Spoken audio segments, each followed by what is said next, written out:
Hi, this is Wei here, and this is the. Is it day 5? It's day 5, right? Yeah, it's the end of day 5. So, I'm gonna cover a bunch of changes I made. Pretty drastic changes, but not really much in terms of the tree. If you were to go to the passive tree, you'll notice that pretty much it's the same tree. Maybe a few differences here and there, but most of it stayed the same. Because the core mechanics of this build is still pretty much the same. The only thing that's changed is the delivery method. So in this case, what you've observed is I've dropped all the staff nodes, I've dropped all the power charge stacking, and if you look at my gear, you realize I have only 2 buttons on my skill tree now. So ultimately the main reason why I started Chayula Monk is mostly because Chayula Monk has a lot of variability to it. You can always change it out for something else without feeling like you need to stick to one particular type of setup. The great thing about it is if I wanted to go spells, I could go spells. I could go all the spell nodes here. I could even go Archmage. But in this case, I've actually chosen to go bow. And I've chosen to go bow for the simple reason that I think gas grenades is kind of broken. I won't say it's kind of broken. It did get nerfed, but I do believe that the archetype hasn't really been explored much. Everyone's still doing Deadeye on it, and at the same time, everyone's still doing a physical bow setup. So, in this case here, I'm going to show you a budget, something that can look like a budget setup, but actually can scale to pretty decent amounts of damage. So if you look at right now, my grass grenades do a total DPS of 10k. The explosion is about 14k, and that is on a 4 link. The moment I get another socket, which is a 5 link, it will go up to 14, 15k and almost 20k here. Okay, here's the fun part.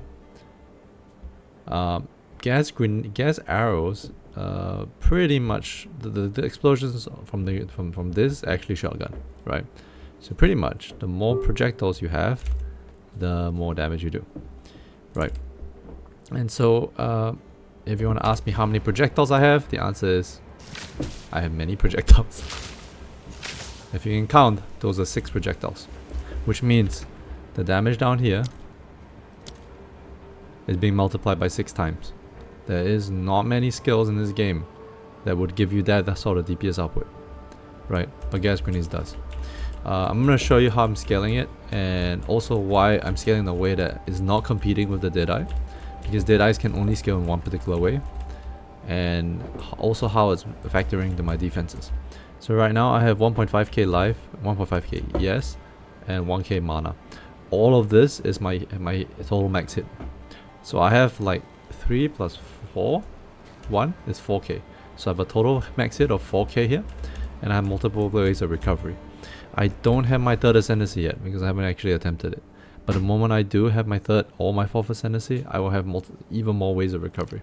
So this is still using the Chayula Monk's base toolkit of recovery to, be tanky. And then you're just doing damage based off gas arrows, inherent OP scaling. The great thing about Monk as well is Monk gets a lot of skill speed. So you go here, you have, okay, that's actually action speed. You have 3% skill speed here, skill speed here, skill speed here, skill speed here, as well as skill speed here and here. You get actually a lot of skill speed. And I'm gonna then show you what I'm doing the skill damage other than that. You notice I'm still doing lightning damage, correct? The thing is, if you go lightning damage, most of the time gas arrows explosions are wait, let's look at the mechanics of this. The explosions are 100% of physical to fire. So almost always when it comes to a Deadeye, this is fire damage. Okay? And so they have to go tri-elemental in order to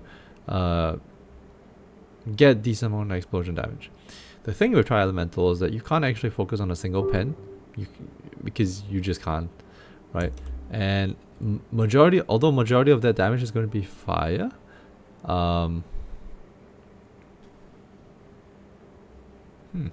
wait, this is cheap. Sorry, I got distracted. If he sells, I'll buy it. Anyway, even though majority of the damage for Deadeye is fire, they do have some cold and lightning damage scaling as well. In this case, we're just doing pure lightning damage, and this is how we're doing it. So, I have a death harp here, and a death harp gives you 4 extra additional arrows.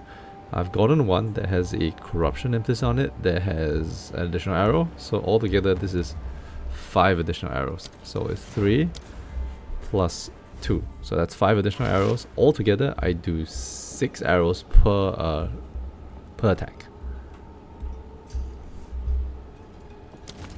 Welcome. Okay, was it the right one? Oh, I'll that's sing of you. Yeah, that's a great thing about it as well. You're not competing the AI for gear, so you can just buy all these things and they won't fight you for it. Alright. So you notice I'm doing 6 arrows total, but then you say like, oh, but Uber, there is no damage on the Death Harp dual string bow. Yep, there isn't. There really isn't any damage from this bow. Most of the time, but the thing is that if you go physical on this bow, correct, you won't be able to scale lightning because all the physical get converted to fire. So in this case, what I'm doing here is I'm using flat lightning damage to ramp up the damage of gas arrow. So if you look at gas arrow's explosion damage, almost all of it is lightning, right? 293 to 4980 is lightning. The rest of it is fire and cold mix. Yeah, so this is just predominantly coming from your flat. This includes the flat from your runes, as well as the flat from your rings and gloves. Okay, so that's and your quiver. So your quiver, if you roll decent high level tiers of lightning damage, you actually have quite a bit of flat coming from these sources. So you can at least obviously get the Death Harp without the corruption. The corruption here cost me 25 divs or 25 exalts altogether. But you could go without it and it would just cost you 1 exalt. Right. I just decided to just pay through the nose because I've been making a mad amount of currency. I have like 58. And the rest of my gear hasn't been like really expensive. The only thing I'm looking for now that might cost me quite a bit is actually boots, because my boots are pretty shitty. And yeah. But yeah, let's talk about how the scaling works on the offense. So six arrows, all of them lightning, which means you're allowed to go into. Wait a second, I don't need this. I've been wasting points. So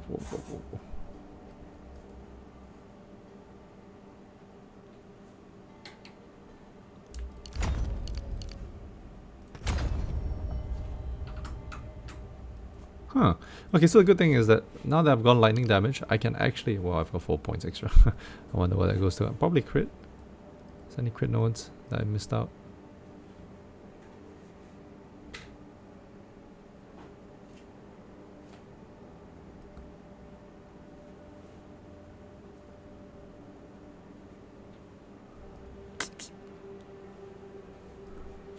I'll decide this later. There's a lot of points to use up. Wait. Yep, there we go.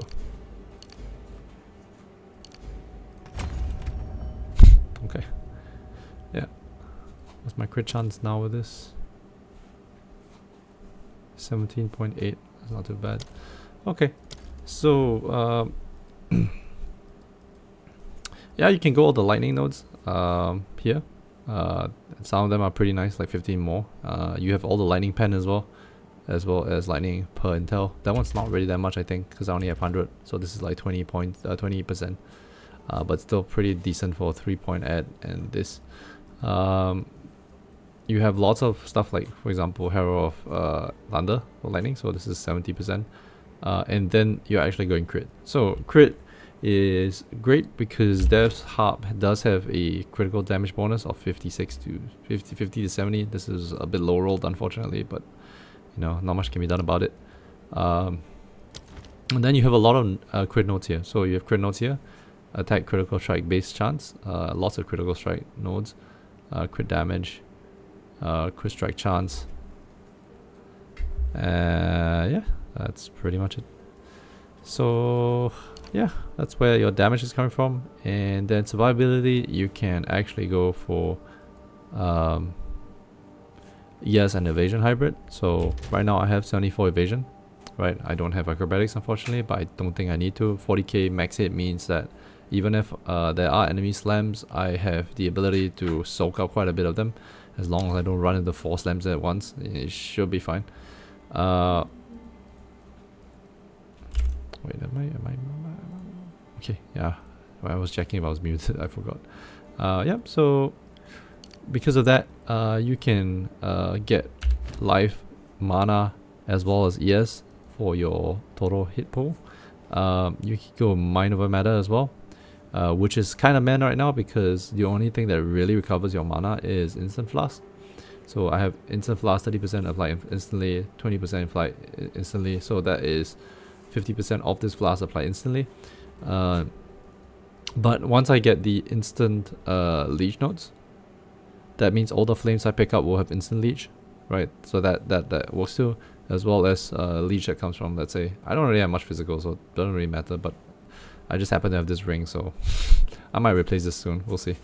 Yeah, and then eventually the leech from flames will also apply to energy shield. So if I leech, let's say 24%, let's say 14% is the base, right? And if I get some leech nodes like these ones, increase amount leeched, or this one over here, 50% increase amount leeched. This also has pretty nice damage nodes. I could leech up to 70% more, and then I will have like 20 something percent of my total life mana pool leech. 20 something percent of my total mana pool leech is pretty much what is it, 250 every time I step over a flame, and that goes to ES as well. So yeah, those are my survivability, and because I'm playing bow, I'm very mobile, I can run around, and now my boots have 30% movement speed. Okay, here's the thing, you notice as well that my res isn't capped. I actually don't see of it as a problem at the moment. I do need to find ways of getting fire, probably get better boots here, swap out a ring or so, and I should have my fire res to about 60. I don't feel like you need the cap out res. The way res is calculated right now is like I think different than POE1. So like even though this is 29, it doesn't feel like you're gonna get one shot out of nowhere, which is what happens in POE1. So I'm actually interested in like not capping my res, maybe like keeping it like somewhere around 60 or 50, and it should be okay. Yeah. So let's talk about damage scalers. Yeah, you're gonna go flat lightning on all the sources you can. Attack speed on as many sources as you can. So attack speed here, attack speed here. Rest of it is defenses, but also when it comes to damage, there is this amulet that's kind of under the radar. Most people don't like this because it does minus your LE res by 30% each. Interestingly, this is actually probably one of the best amulets for Doriani setups. I am interested in thinking of how to build a Doriani setup, because if res works that way and you can get like negative 100 and it doesn't hurt as much as it used to in like POE1, it should be actually okay to manage, right? So I'm thinking of that, like getting res to like negative values and then going like some armor based setup. But yeah, this amulet is really good because of the 28 to it can go up to 30% skill speed, which is like, I won't say it's action speed, I'm not too sure. Does it multiply with stack additively with attack speed? So it's like attack speed and cast speed. So this is speed for everything including Warcry speed. Wow, I didn't know. But yeah, so this is 30% attack speed effectively, and then there's crit chance and increased damage. So this is a very high amount of DPS. So if we look at this, I take this out, you can see the DPS drop. I think that minus LE res, the drop minus LE res is kind of worth it. But you can also run a defensive amulet setup and then get a res back, but I don't feel I need to boost defenses at this point. I think right now all I want is like more damage. Actually, where do I go next? I have 1 point, right? I'll figure out where to add this later, after I finish the video. Okay, wait, hold up. Let me just show you how this works, and so you have a better idea. What is it? Mana, 20% increased spirit, allies. TU. This might be interesting for someone. Okay, I've got to...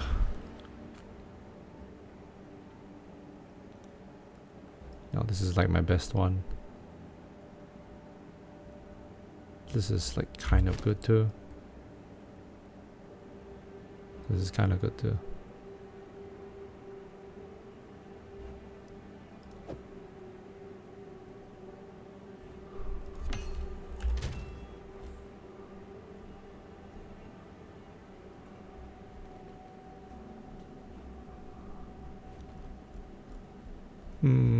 No mind. I think on this one I can shelve it. I can use it somewhere else, I guess.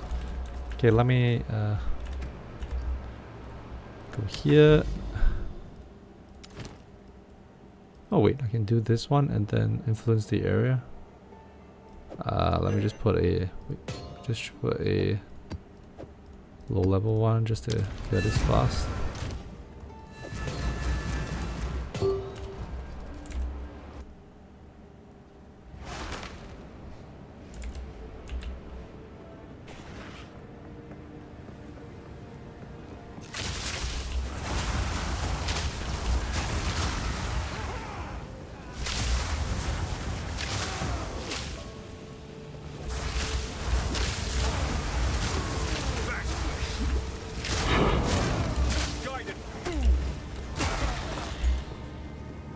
This way.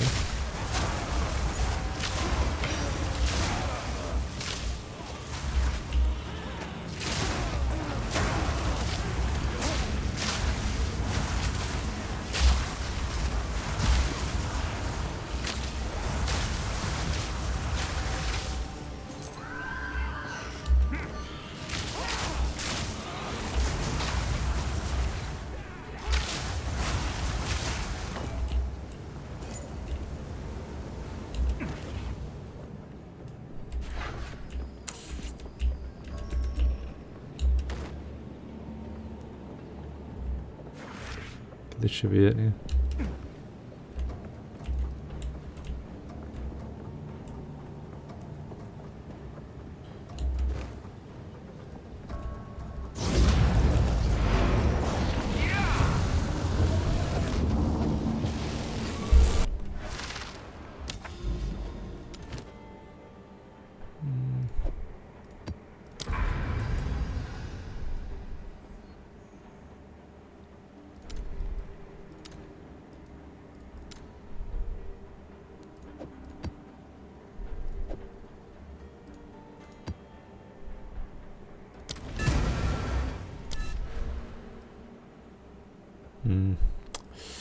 It'll take me a while to figure out what to add actually. And I might do it later.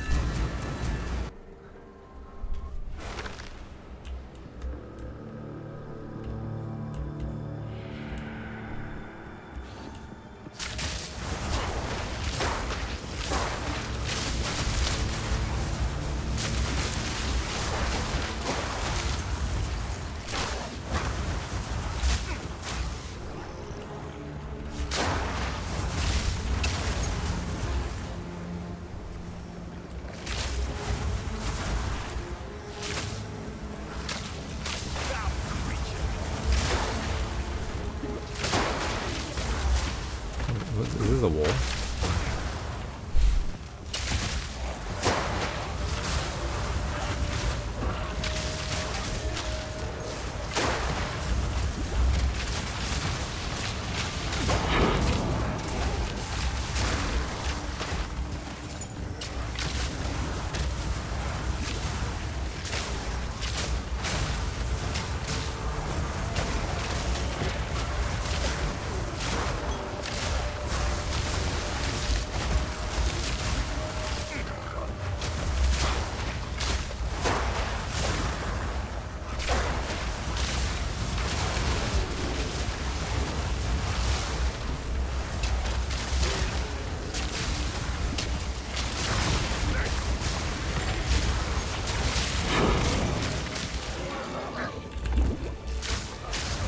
As you can tell, this is melee, this is like so fast.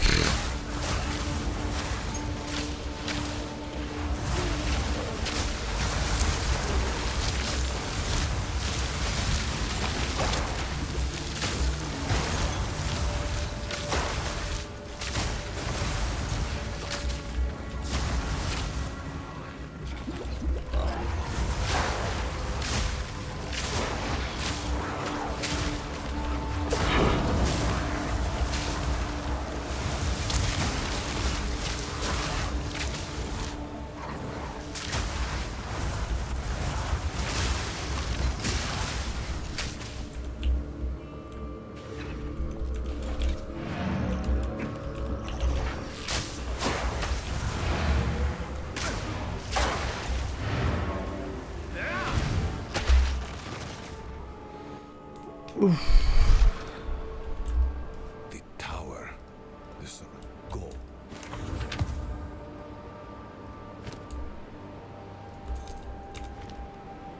Of course. Yeah, that's pretty much it. Maybe we can do another one.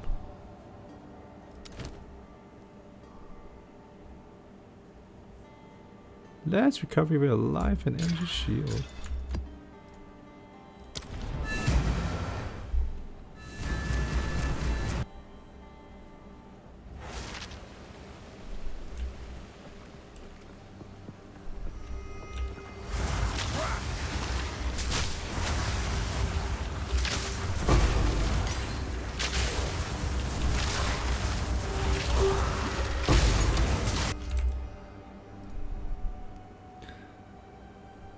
Oh. Wow, that's actually a really good ring. Holy shit. But 30x. Do I have no use for the strength too. Meh. It's lightning plus all.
Forty-two divs?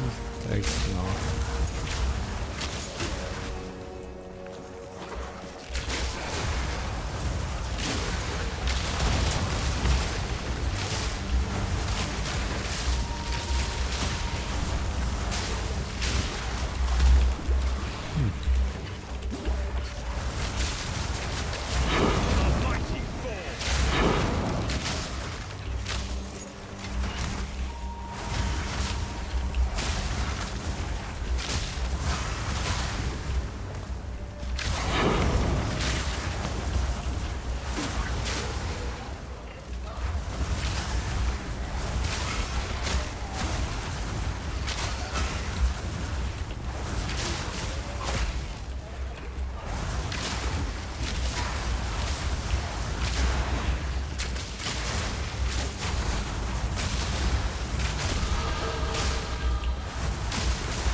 That rarely gave nothing.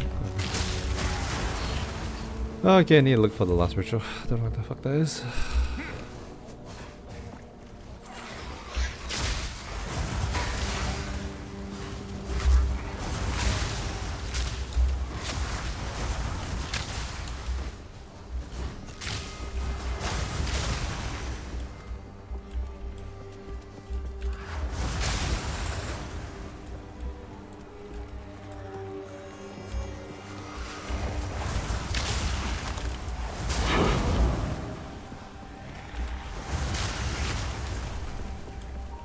Here or here? Oh, is it this one? Oh, okay. Oh.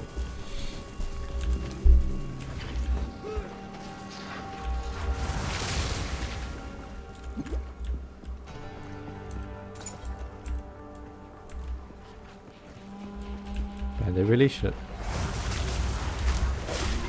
highlight the last ritual location once you finish two of them or something, I don't know.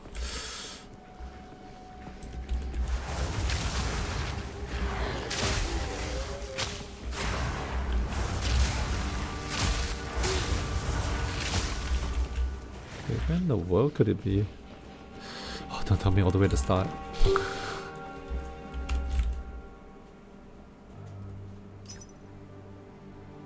Wait, what? Okay, this is not what I wanted, but it's cheap.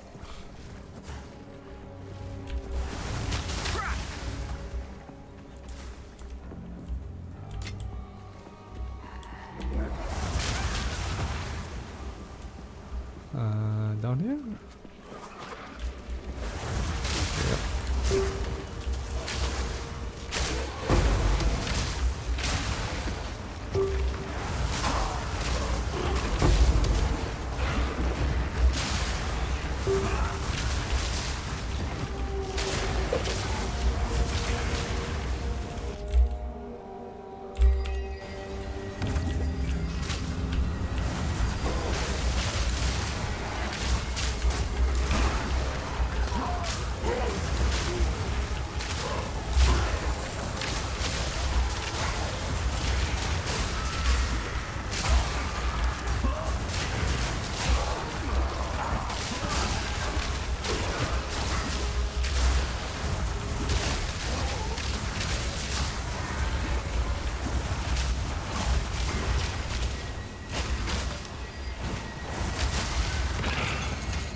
Yeah.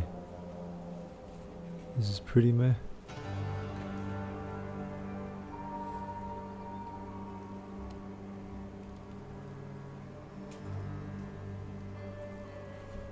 Maybe I can reroll for the next.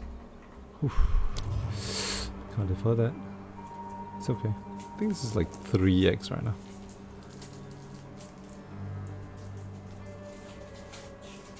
Yeah, there's not much here.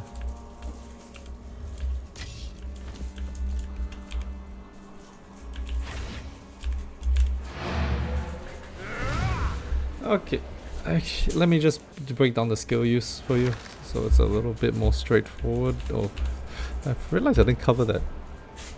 Okay, so you notice there's a lot of empty skill sockets. This build doesn't really need that many. So Herald Thunder, you're gonna run Lightning Fusion here because it gives you more damage to your main skill. I don't know why it sounds bugged, but whatever. Blind, so that whenever the whenever the lightning bolts hit stuff, it will blind them. Same with Maim. Same with Maim. It applies the Maim effect to the buff. Okay, and then Wind Dancer. Conduction and lightning exposure is just because whenever it procs, hopefully it shocks them and then does lightning exposure. No other skill can do this. Herald Thunder cannot shock, so Ghost Dance, Clarity here is just for mana regeneration. If I had an extra socket here or Into the Breach, I'll put it there, but I have extra spirit, so it doesn't matter. Flame Wall for Link only. Spell Cascade, Arcane Tempo, Fortress. Hand of Chayula is something I wanted to try out, but over time I realized that it's not worth to apply the curse because stuff just dies.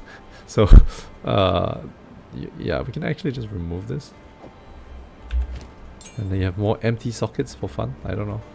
And then, yeah. So gas arrow is a magnified effect, so it increase AOE. Once I get the socket, it will be concentrated effect because I think the AOE is big enough. So this will give me straight up more damage. So once I have that, and I put increase AOE here, magnify effect here, it will have not only big impact radius. So right now the impact radius 1.5, 2.5.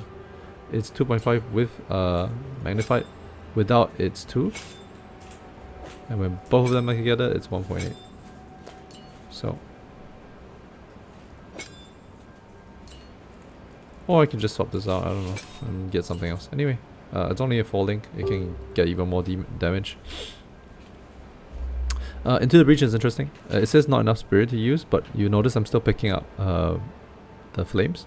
So even if you can't use this, you can still pick up flames. And you can pretty much stack all the support spirit stuff for free on this. So, yeah. Yeah, these are all free to use and free to run. Weird, but yeah, that's also the other reason why Chayula is kind of strong. You pretty much get what 10 plus 50, 10 plus 30 plus 20, 60 spirit for free essentially, if you want to view it that way. Yeah. I hope you enjoyed this video. See you guys. I'm out. Peace. Bye. I'll probably use this to push all the way to endgame and then use this to farm and maybe think about building a second build. But for now, this is what I'll be playing. Alright, see you guys. I'm out. Bye.